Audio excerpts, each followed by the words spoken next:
మరి ఆ రోజు కేసీఆర్ గారే వేరు, రేవంత్ రెడ్డి గారే వేరు. వాళ్ళ దూరదర్శన్ రిపోర్టరు ఆడ టెలికాస్ట్ కవరేజ్ కోసం పోతే ఆయన చంపేశారు నక్సలైట్లు. మరి ఆ రోజు కేసీఆర్ గారు ఎందుకు మాట్లాడలే, ఈ సంఘాలు ఎందుకు మాట్లాడలే, రేవంత్ రెడ్డి ఎందుకు మాట్లాడలే? అరే వరంగల్ సామా జగన్మోహన్ రెడ్డి మా కార్యకర్తను చంపేశారు, జాతీయ జెండా ఎగరేసి చంపేశారు, అప్పుడు ఎందుకు మాట్లాడలే? వీళ్ళు హౌస్వన్ గౌడ్ చంపేశారు, అప్పుడు ఎందుకు మాట్లాడలే? రామన్న గోపన్న చంపేశారు, అప్పుడు ఎందుకు మాట్లాడలే? మీ కాంగ్రెస్ పార్టీ నాయకులను చంపేశారు చాలా మంది.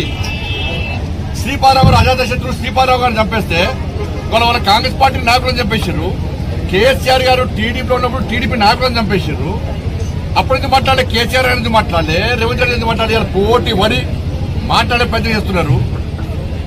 కేంద్ర బలగాలను మైండ్స్ పెట్టి ఇదే ములుగు ఫారెస్ట్ లో చంపడము వీళ్ళు సమర్థిస్తారా? ఇద్దరు నాకు సమర్థిస్తారా?